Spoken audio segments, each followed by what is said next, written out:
Alright guys, I'm extremely excited today for 3 reasons. Number 1 is we have an 8.5 foot tall press that I built behind me. Number 2 is that I have 6 free gigabytes of storage on my phone. And number 3 is that because I have those gigabytes of free storage, I can make a long form video. Finally, I'm sure you guys are getting tired of the shorts that I'm making, so here's your first long form video. So this is my H-frame press that I built over the last 2 days. And obviously it still needs to have some work done on it. We need to strengthen this bottom frame. We need to plate the bottom frame to protect the hydraulics from forge scale and flux. And then I need some more fittings and I need to run the hoses. So I'm going to start at the top and we're going to work our way down. So I'm going to try to remember everything and not miss anything. So up here we have this U-frame that we made to hold the ram in place, bolted on to another 1/2 inch plate, which is bolted onto the I-beam. So the reason we went with bolting is because I want to be able to take this ram out if there was ever a problem or I needed a different ram. Whatever reason, I want to take the ram out, and if I didn't bolt this, I couldn't get the pins out. So I would literally have to cut the press apart, which would scrap it. So that's why we went with bolts. They're 1/2 inch grade 8. It is threaded directly into 1/2 inch steel, which I think it's going to be plenty strong. There are going to be no pulling forces on this press except for pulling this center part up. We did the same thing down here that we did at the top. We just have a U-frame that's bolted to the 1/2 inch plate. Now, we also threaded this front part because we want to be able to slide this entire center slider out the back. And I'll grab the camera to show you guys this. So this is a piece of I-beam. The I-beam is going like, the edges are here, there's a cross, and then there's an edge there. So we have 1/2 inch plate welded here and 1/2 inch plate welded here. Then we have some 1/2 inch plates welded on the inside that we tapped into to put these flanges on. Now on the back, we just welded the flanges on because we didn't need to tap 8 holes, only probably 4. So that's why we did that. Now, this slider weighs about 40 pounds, which is kind of insane. And the reason why we made it so heavy duty is because you want this part to be square to this part, and you don't want this ram to twist, or you don't want the ram to twist at all. So we made everything kind of overbuilt, I would say, so that everything stays true to how we made it. Now, the top and the bottom frame are completely separate from each other. They are 2 separate things. So this is not pushing on the bottom frame. When this gets pushed, all the pressure is absorbed by the other I-beams. Now we did want to bolt these together, so if I needed to take them apart, we could. We ended up having to scrap that idea because of the complications of trying to weld plate on there and then drill it and then find bolts and stuff that fit and drill holes through this 1/2 inch plate, and basically saved a bunch of time. And if I ever needed to take it off, I could just make 4 cuts there, and on the back side.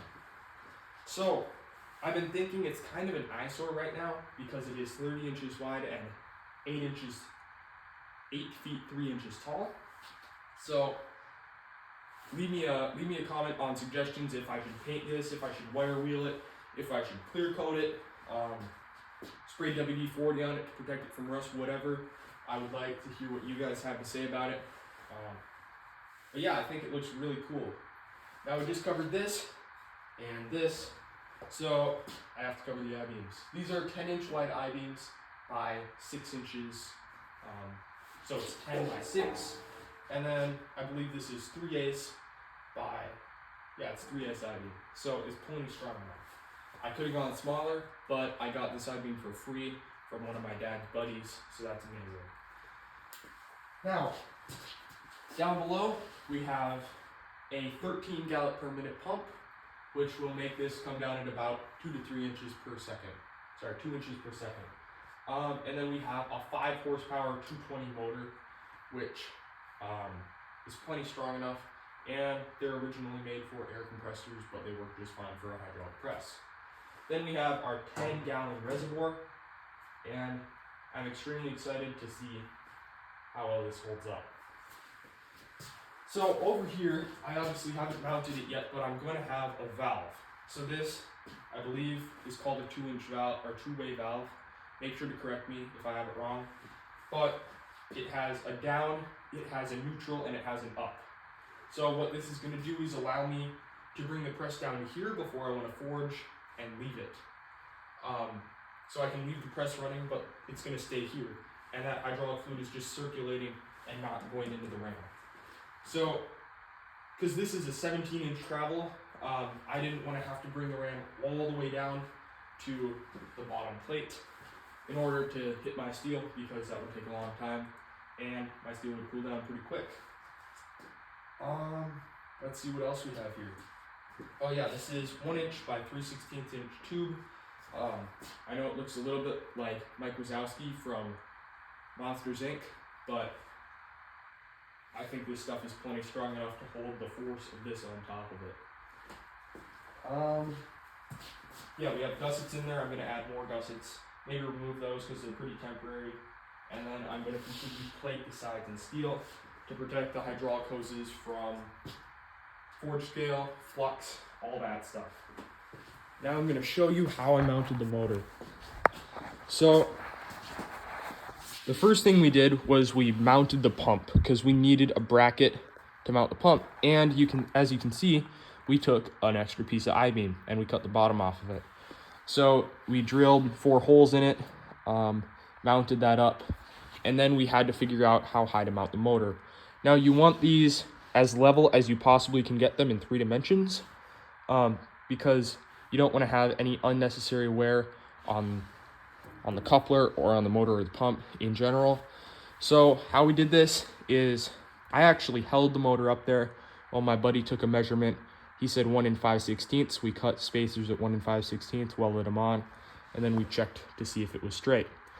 Now I'm gonna put my pump, my valve here, and then I'm gonna have a filter right next to the valve, and I'm really excited for this to finish up this build. So leave a name in the comments about what you think I should name this, and then leave any suggestions that you guys have on how I could make this better or what dies I should make. So thank you very much for watching my first long form video, and I'll have more coming in the future.